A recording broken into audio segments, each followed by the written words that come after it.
Jesus respondeu: Por que me chamas de bom? Ninguém é bom a não ser um, que é Deus. Você conhece os mandamentos: não cometa adultério, não mate, não furte, não dê falso testemunho, honre o seu pai e a sua mãe. Então o homem disse: Tudo isso tenho observado desde a minha juventude. Ouvindo isso, Jesus lhe disse: Uma coisa ainda falta a você.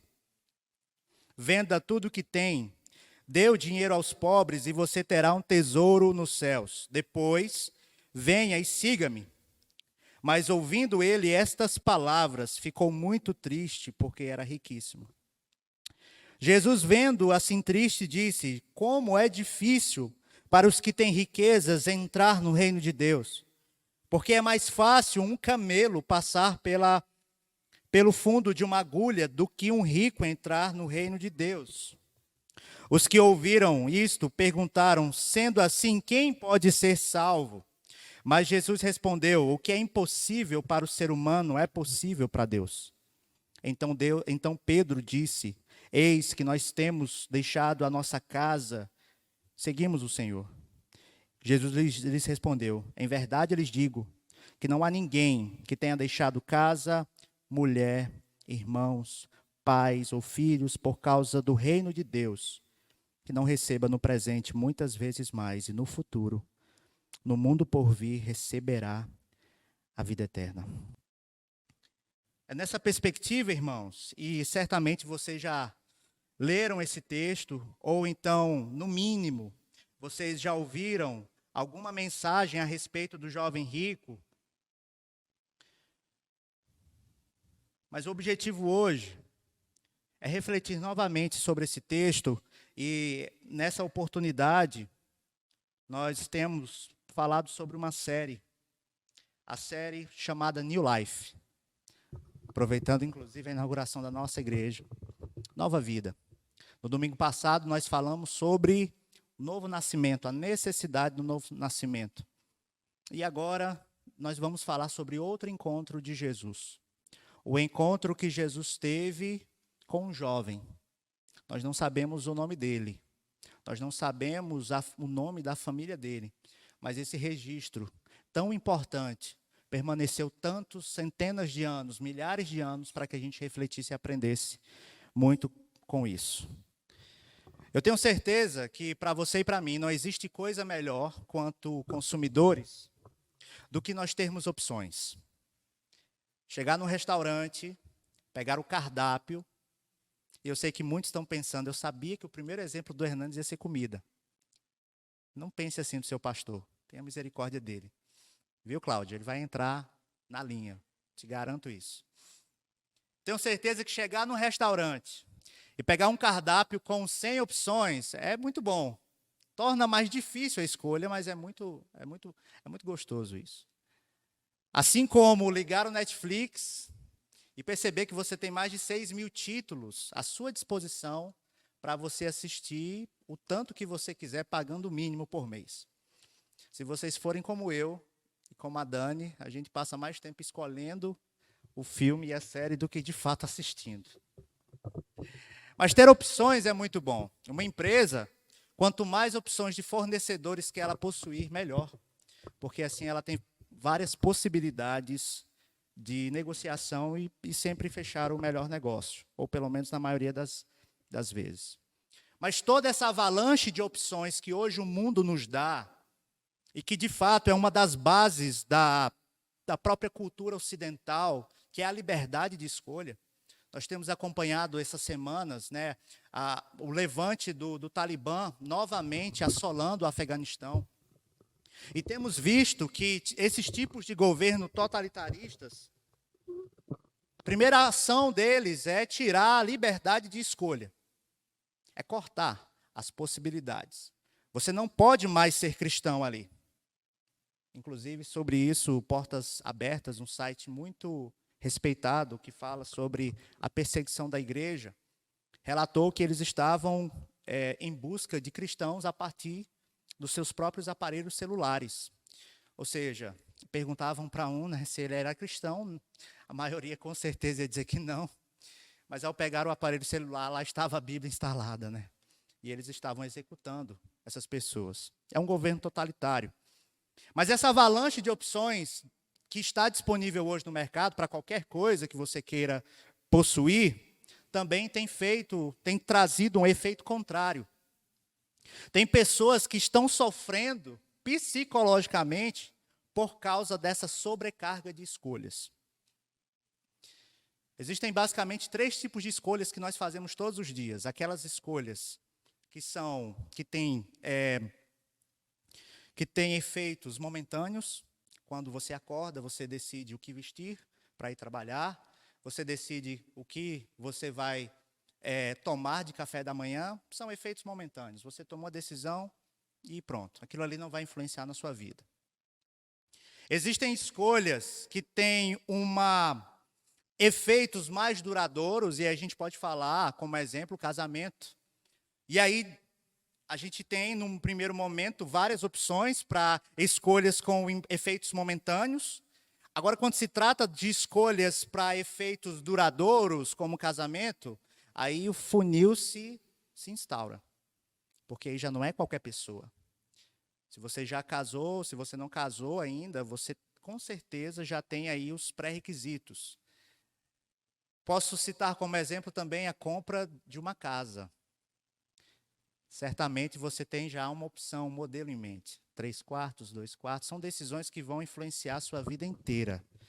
São decisões com efeitos duradouros. E nós também temos as decisões e as escolhas que nós fazemos com relação à eternidade. E, gente, sobre a escolha a respeito da eternidade, sim, nós não temos, na verdade, tantas opções. A Bíblia não nos dá tanta abertura. Pelo contrário, Jesus, ele nos apresenta 2 caminhos. A Bíblia nos apresenta 2 caminhos, 2 portas, uma larga e uma estreita. A Bíblia fala de amar a Deus ou amar ao mundo, a ponto de Jesus dizer que se você serve a Deus e ao mundo, vai chegar um ponto que você não vai conseguir mais servir a 2 senhores. Você vai amar a um e odiar ao outro. Você vai se dedicar a um e desprezar o outro. Jesus diz, não se pode servir a Deus e às riquezas. Ou seja, Jesus está dizendo, você tem que escolher. As opções estão claras sobre a eternidade.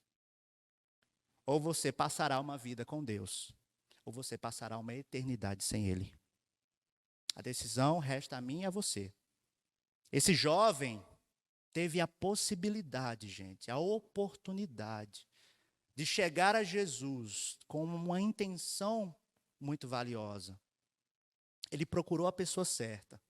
Ele fez, eu arrisco a dizer, ele fez a pergunta certa, mas no fim das contas ele tomou a decisão errada. E quanto a mim e a você, tenha certeza, uma hora ou outra você precisará tomar essa decisão.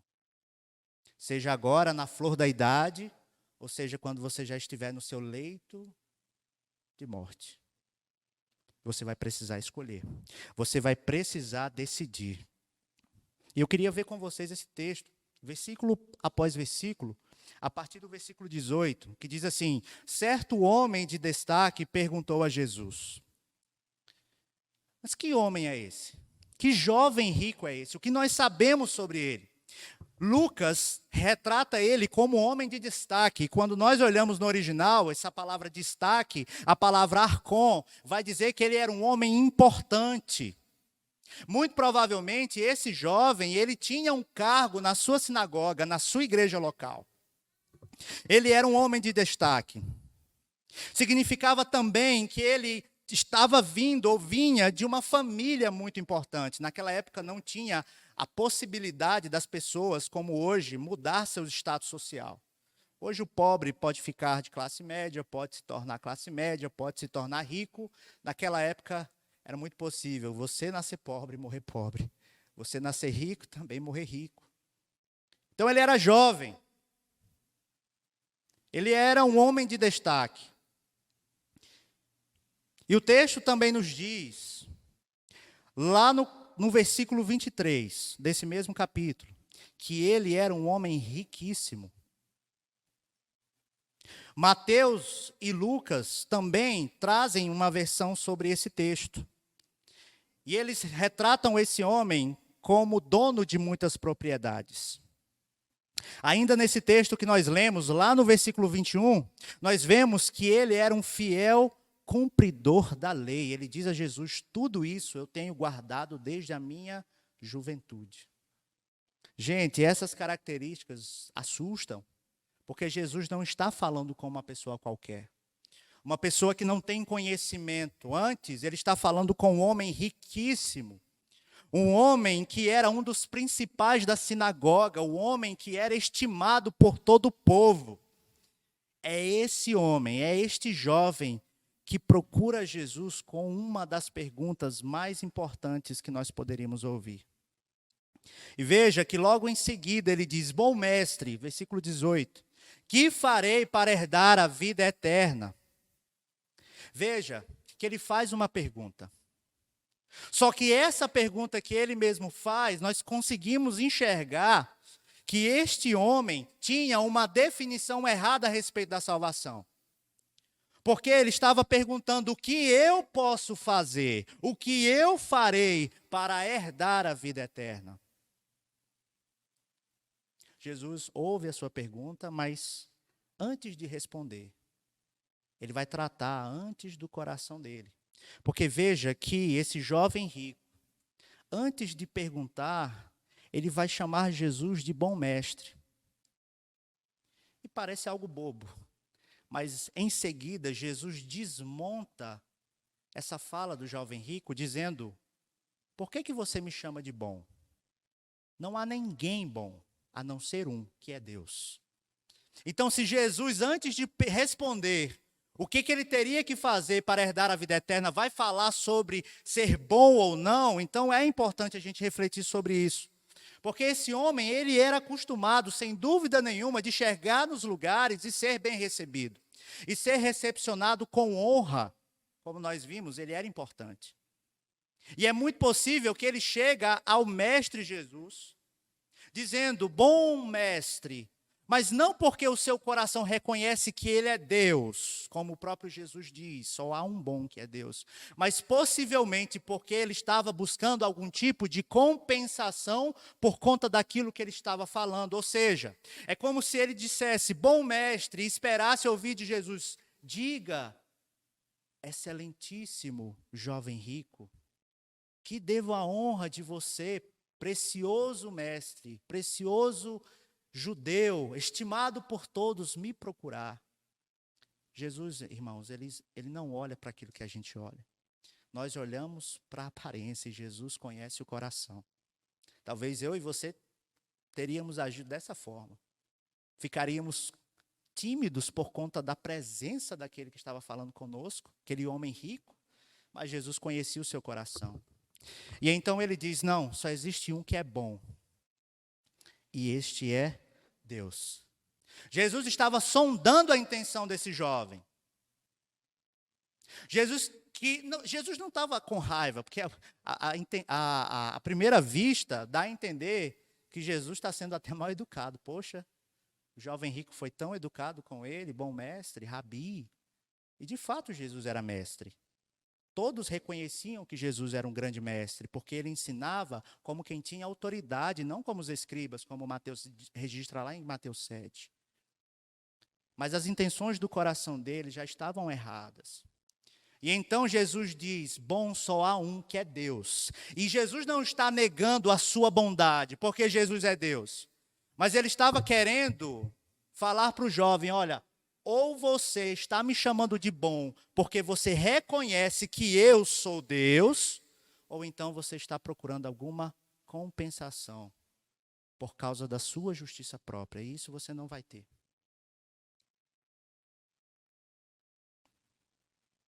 Na própria cultura judaica, era incomum chamar alguém de bom. Afinal de contas, só há um bom, que é Deus.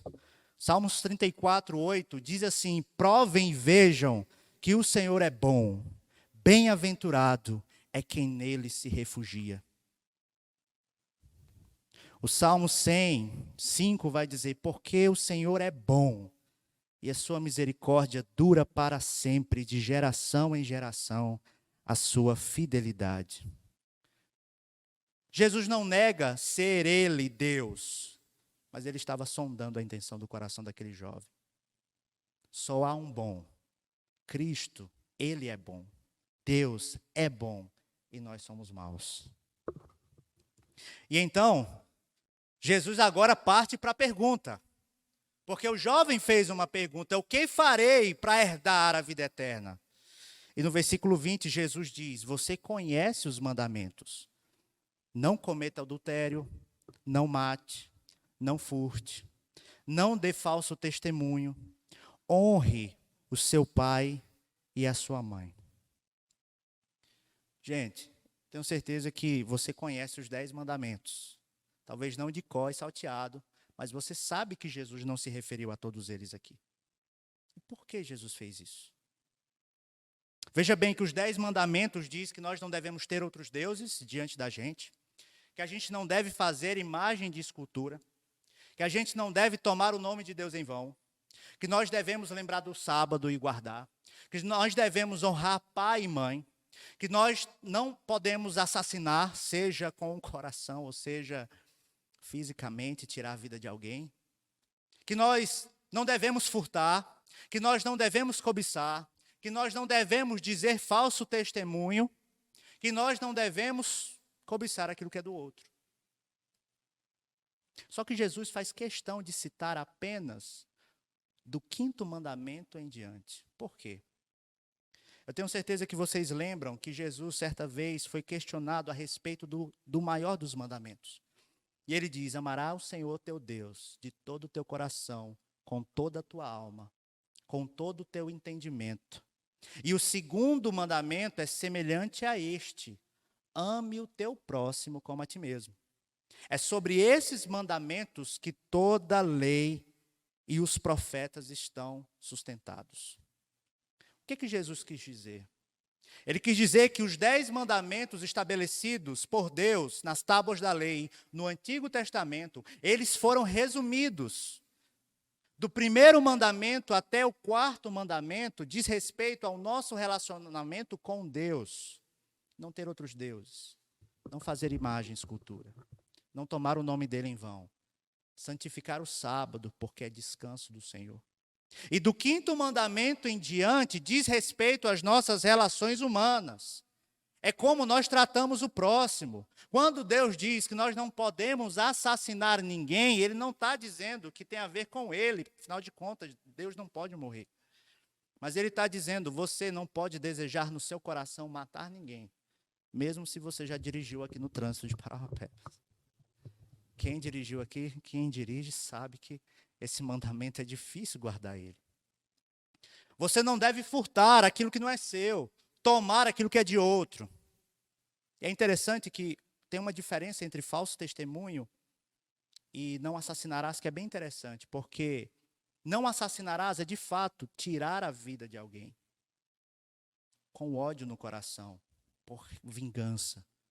É você matar ela fisicamente. Não de dizer falso testemunho também é uma forma de assassinato, mas tem a ver com a reputação do outro. Eu quero matar a reputação dessa pessoa. Não preciso tocar nela, mas eu desejo difamá-la de tal forma que entre as pessoas a reputação dela vai morrer. Mas isso tem a ver com eu e você, como a gente se relaciona. E são esses os mandamentos que Jesus cita para o jovem rico. Você não deve adulterar. Você não deve cobiçar. Você não deve desonrar os seus pais. Gente, eu não sei vocês, mas olha a resposta que ele dá. Versículo 21. Então o jovem disse: tudo isso tenho observado desde a minha juventude. No mínimo, gente, isso aqui, só esses mandamentos, eu tenho certeza que eu e você não teríamos a coragem de abrir a boca e dizer: não, meu coração nunca pensou em matar ninguém. Eu nunca cobicei aquilo que pertence ao outro. No mínimo, a gente pensaria 2 vezes antes de dar essa resposta, mas o jovem rico, entendendo que ele vivia de forma justa, acima das pessoas que conviviam com ele disse: não, Jesus, estou pensando que você vai falar algo difícil, isso eu já tenho guardado desde a minha mocidade.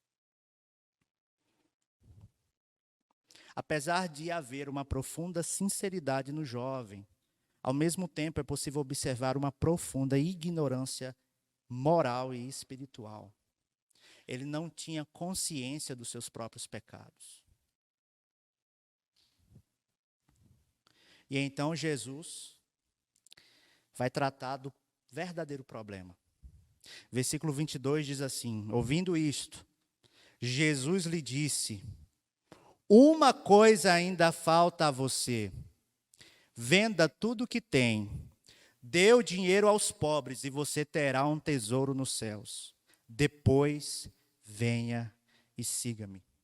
A versão de Marcos 10, que é o mesmo texto, gente, mas Marcos acrescenta algo que é belíssimo. Marcos diz: e Jesus, olhando para ele com amor, disse: só uma coisa falta a você. Vá, venda tudo o que tem, dê o dinheiro aos pobres e você terá um tesouro nos céus. Depois me siga. Marcos acrescenta que Jesus olhou para esse jovem rico com amor. Jesus não desprezou a ignorância moral e espiritual desse jovem. Jesus, ele se compadeceu da ignorância, da cegueira espiritual que ele carregava, a ponto de dizer, em amor. Jesus não falou aquilo que ele queria ouvir, Jesus falou aquilo que ele precisava ouvir. Jesus pode ter, antes de citar os primeiros mandamentos, ele citou os últimos, mas de forma intencional, porque é aqui que é o problema. Talvez você olhe para esse texto e diga, então, se trata de vender tudo o que tenho, abençoar os pobres, e por causa dessa boa ação, então, eu vou herdar o reino dos céus e a eternidade. Não é isso que Jesus está falando. Na verdade, gente, Jesus agora, mesmo que de forma velada, ele está tratando dos primeiros mandamentos, do amar a Deus de todo o coração, de toda a alma e com todo o entendimento. Veja que Jesus sabe que o problema daquele jovem era a riqueza, eram os seus bens, eram as suas propriedades. E, gente, quando nós olhamos para esse jovem, existe um problema, porque, veja, nós percebemos que ele não se aproxima de Jesus de qualquer maneira.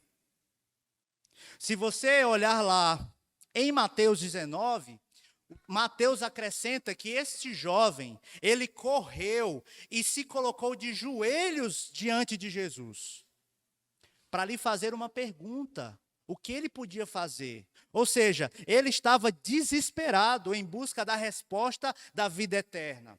Ele era um homem justo? Sim. Ele sabia disso? Sabia. Mas algo tirava a sua paz. E era justamente isso que Jesus estava tratando aqui agora.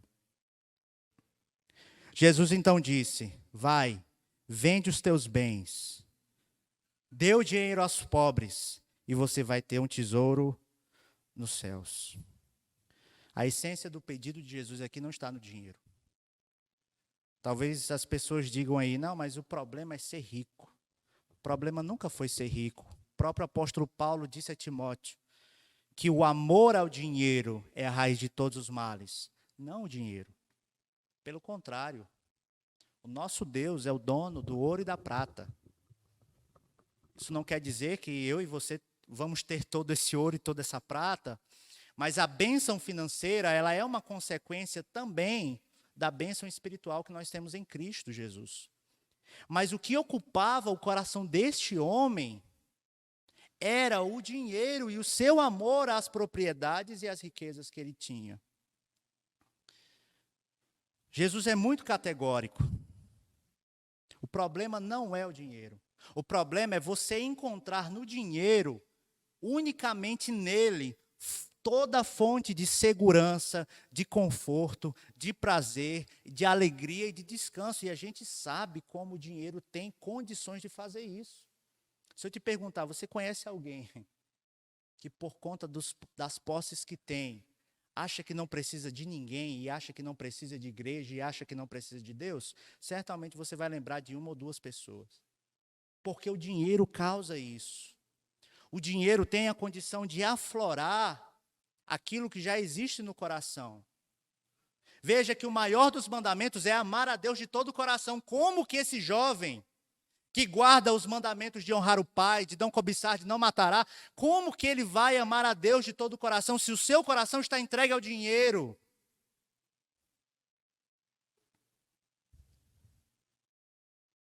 Já disse o filósofo, o coração do homem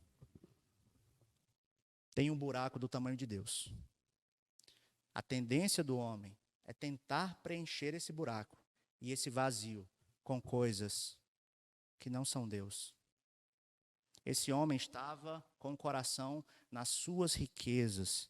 E a pergunta que eu te faço, talvez dinheiro não seja um problema na sua vida, ou porque você tem muito ou porque você não tem. Mas o que outra riqueza que ocupa o teu coração? O que te distancia de viver uma vida totalmente entregue a Deus? Talvez seja o seu amor próprio. Talvez seja o desejo de viver de forma confortável, do seu bem-estar. Talvez seja a sua família, o seu Deus. Talvez a sua família ocupe o lugar de Deus na sua vida. Talvez os seus filhos, talvez o seu marido, talvez a sua esposa, talvez o seu trabalho, gente. Quantas pessoas vivem e morrem por conta do seu trabalho? Eu não tenho tempo para Deus. Eu não consigo acordar mais cedo. Eu não consigo chegar mais tarde. Por quê? Porque Deus já não é uma prioridade na minha vida. Esse jovem entendia que ele podia fazer coisas para Deus, quando o nosso valor não está naquilo que nós fazemos, mas em quem nós somos. Deus não me ama porque eu sou pastor. Deus não me ama porque o Ronde é músico. Deus não me ama porque a gente está iniciando uma igreja. Mas Deus me ama porque Jesus morreu por mim naquela cruz. Foi Ele que me amou. E antes mesmo de eu entender quem Ele era, Ele cuidou de mim. E agora o que me resta fazer, se não entregar a minha vida a Ele por completo? O que me resta fazer? Trabalho, família, dinheiro, isso tudo são bênçãos de Deus, mas não devem ocupar o primeiro lugar na sua vida. Não devem preencher um vazio que só pertence a Deus, que somente Deus pode preencher. Então veja, talvez para os discípulos ali, e a gente vai falar sobre isso, Jesus estivesse falando de dinheiro, mas Jesus estava falando de uma coisa que ia além, de algo que vai além, e que eu tenho certeza que você sabe do que se trata aqui. Qual a riqueza do teu coração? O próprio Jesus diz: não acumulem tesouros sobre a terra, onde as traças e a ferrugem corroem, e onde os ladrões escavam e roubam. Jesus diz: ajuntem tesouros nos céus, onde as traças e a ferrugem não corroem, e onde ladrões não escavam nem roubam, porque onde estiver o seu tesouro, aí estará também o seu coração. Eu sei que, gente, ajuntar dinheiro, ajuntar tesouros no céu, parece bobeira. Afinal de contas, ninguém tem cobiça disso. As pessoas cobiçam o carro que você tem, a posição, o status que você tem, o dinheiro que você tem, os amigos que você tem, mas ninguém olha para os teus tesouros nos céus e diz: nossa, como os tesouros da Íris são grandes e valiosos, eu quero esses tesouros, gente. Mas são exatamente esses que nós somos chamados por Deus para acumular, gente. Guardar dinheiro é muito bom, devemos fazê-lo, mas quanto mais guardar nos céus tesouros que Deus, o próprio Deus, nos dá. Jesus está falando de algo espiritual, de conhecer mais a Ele, de ter mais contato com a palavra dEle, de estar no culto, ouvindo sobre Ele, e de dizer: olha, eu conheço mais a Deus hoje do que há 1 ano, do que há 2, do que há 3. Eu tenho crescido porque eu tenho acumulado riquezas espirituais. E ali, meu irmão, pode ter certeza que ninguém vai roubar. Não há espaço no coração de ninguém Jesus não quer dividir a sua vida com outra coisa. Jesus quer a sua vida por completo.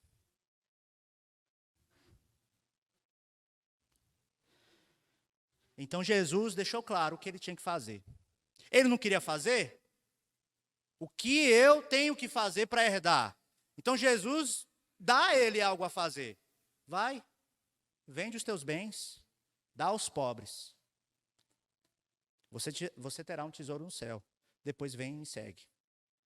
E qual é a postura? Qual é a decisão que ele toma? Versículo 23 diz assim: mas ouvindo ele estas palavras, ficou muito triste, porque era riquíssimo.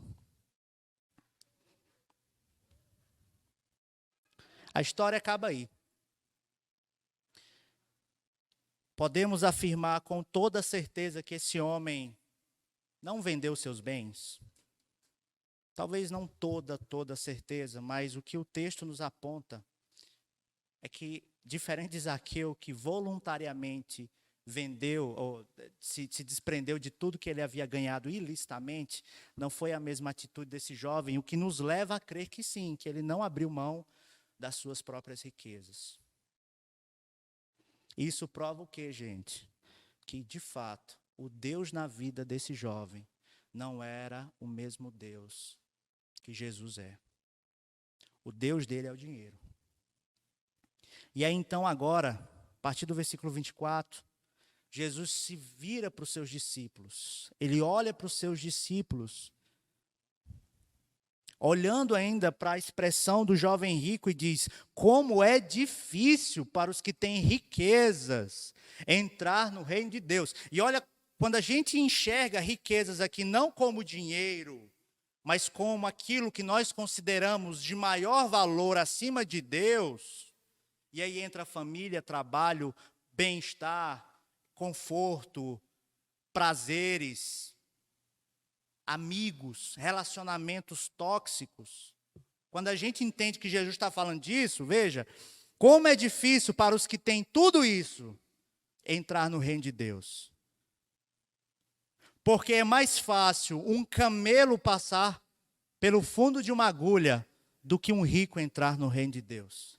E aqui, gente, tem várias interpretações, eu já vi algumas pregações de pastores tentando explicar o que era o camelo, o que era a agulha, que lá em Israel tinha um portal chamado camelo. Não é isso.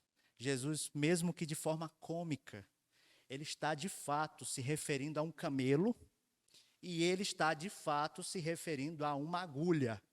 O camelo era o animal de carga maior que existia na época.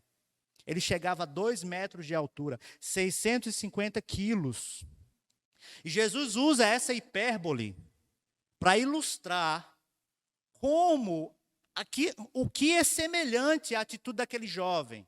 Aquele jovem queria entrar no reino de Deus, mas ele queria a semelhança de um camelo de carga. Ele queria entrar no reino de posse das suas propriedades, da sua justiça própria.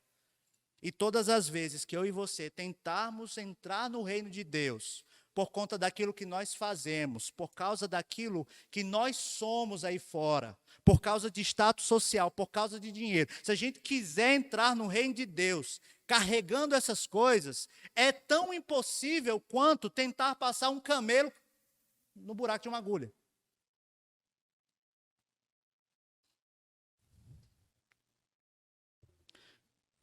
E aí, então, irmãos,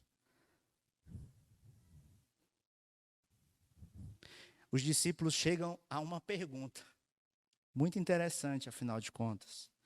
O versículo 26 diz assim: os que ouviram isto perguntaram: sendo assim, Senhor, quem pode ser salvo? Talvez numa primeira leitura você pense: então todos ali eram ricos, porque se Jesus está dizendo que os ricos não vão herdar o reino dos céus, aí o discípulo diz: então quem é que pode ser salvo? Dá a ideia de entender que ele também era rico, e se uma coisa os discípulos de Jesus e os apóstolos não eram ricos. Mas o que Pedro está dizendo, ou o que os apóstolos, os discípulos, estavam se perguntando era: se esse homem que era judeu, que era rico, que tinha uma posição na sinagoga. E por ser rico, ele podia muito bem ajudar a sinagoga, ajudar irmãos, construir mais sinagogas. Naquela época, os ricos dizimavam, não pelo Pix, mas eles levavam um saco de dinheiro para a igreja. Lembra daquela conversa que Jesus teve com os seus discípulos?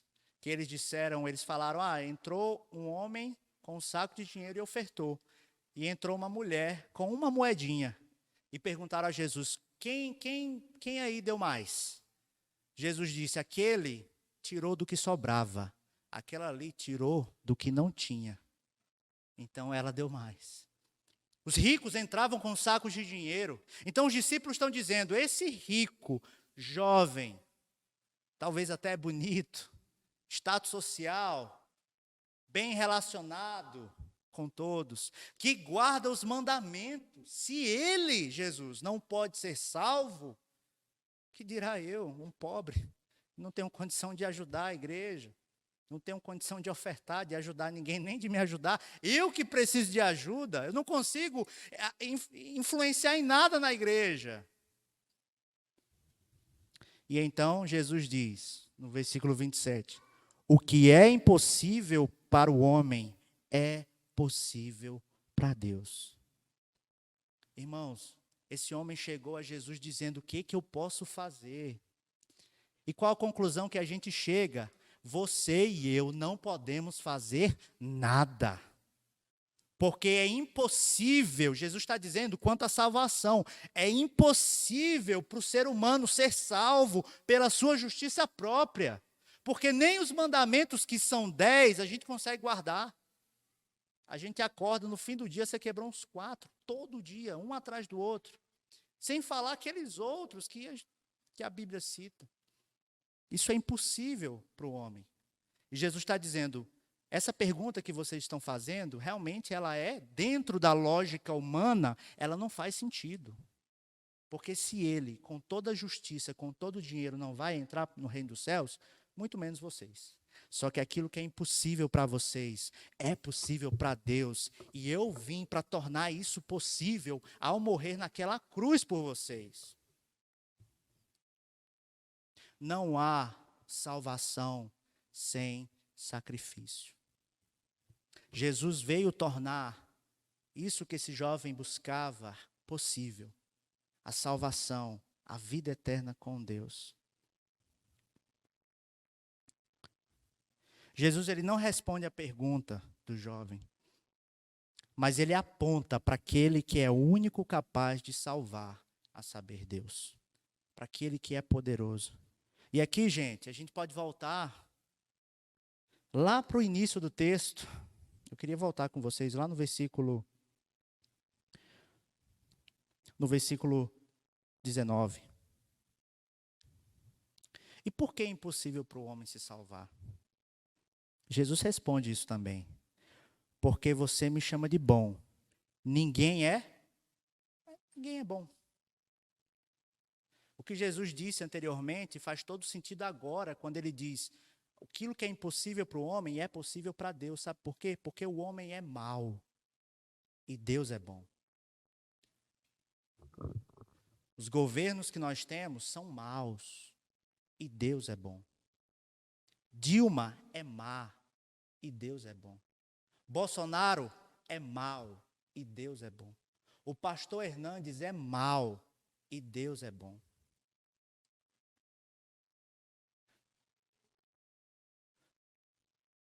Por que nós somos salvos? Porque Deus permanece e continuará sendo bom. Ele é bom o tempo todo. O tempo todo, Deus é bom. E é através da bondade dele, é através dos méritos dele que nós somos salvos. Aí então Pedro diz, lá no versículo 28, então Pedro disse, eis que nós deixamos nossa casa e seguimos o Senhor. Parece que Pedro quer pegar carona aqui naquilo que foi dito anteriormente. Pedro está dizendo assim, Jesus, está vendo o teste que o jovem rico falhou? Nós passamos. E isso combina demais com a personalidade de Pedro. Senhor, nós deixamos tudo por você. Mas veja que aqui é diferente, porque o jovem foi chamado a vender o que tinha. Os apóstolos, discípulos, foram chamados a deixar, não a vender. E o que Pedro falou é uma verdade. Tanto é que Jesus não recrimina e diz assim, no versículo 29, Jesus lhe respondeu, em verdade lhes digo que não há ninguém que tenha deixado casa, mulher, irmãos, pais ou filhos por causa do reino de Deus, que não receba no presente muitas vezes mais, e no mundo por vir receberá a vida eterna. Jesus, inclusive, acrescenta, Pedro, não só vocês deixaram as suas casas, mas aqueles que tiveram que deixar seus familiares, também eles receberão um galardão. E deixar familiares pode ser entendido aqui, gente, no que Jesus está falando, tanto em você perder alguém. Gente, vamos se colocar naquela época. Você dizer ser cristão é mais ou menos o cenário que o Talibã está causando lá no Afeganistão. Você está correndo risco de vida. No primeiro século, era muito comum os cristãos, por serem cristãos, serem jogados nas arenas com os leões. Ou seja, você podia acordar um dia e saber que o seu tio, a sua tia, estava morto por causa de Cristo. Isso era muito comum no primeiro século. Você mesmo poderia ser jogado lá. Mas também havia a possibilidade da sua própria família, por conta do evangelho agora que você segue, virar as costas para você, a sua esposa te abandonar, o seu esposo te abandonar. Jesus está dizendo, não se preocupem com isso. Porque se vocês perderem a família de vocês, ainda assim vocês receberão uma família espiritual nessa terra. O cristão nunca está sozinho, gente. O cristão nunca está sozinho. Você nunca está sozinho. Um dos lemas da nossa igreja é que o problema de um é o problema de todos. A dificuldade de um é a dificuldade de todos.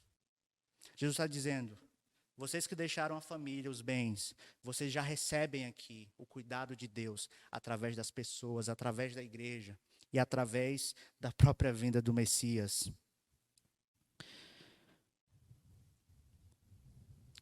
Para concluir, falei no início sobre escolhas.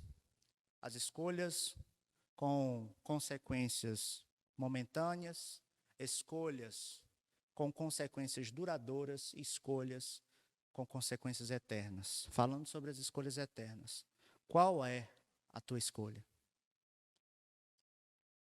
Esse jovem rico pode ter tido uma vida de muito sucesso, pode ter usufruído de toda a sua riqueza, de todo o seu bem-estar, de todo o seu status social, mas certamente, quando o seu último fôlego de vida saiu dos seus pulmões, ele deve estar sofrendo as agonias de uma eternidade sem Deus, por conta da escolha que ele fez. Qual é a sua escolha? Você prefere as riquezas do seu coração ou os tesouros dos céus que Deus quer te dar?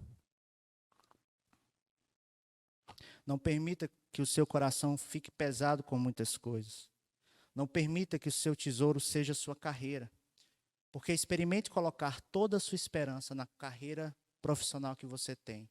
E você vai ver a sua vida destruída quando perceber que, no fim das contas, a empresa não precisa mais de você, porque você já não tem mais idade para trabalhar. Experimente pôr a sua expectativa, o seu coração no dinheiro. E você verá a sua vida destruída ao perceber que os inúmeros zeros, os zeros sem fim da sua conta, não podem trazer a alegria que somente Jesus dá. Experimente colocar a sua esperança e o seu amor, o seu coração nos seus filhos, e você terá a sua vida destruída ao perceber que eles não vão atender todas as expectativas que você tem para eles. Jesus é o único que não falha. Jesus é o único que não desaponta. Jesus é o único que não decepciona. Então decida colocar o seu coração nos tesouros dessa terra, nos tesouros do céu. decida pôr o seu coração em Deus, que certamente o seu amor não falha. Amém?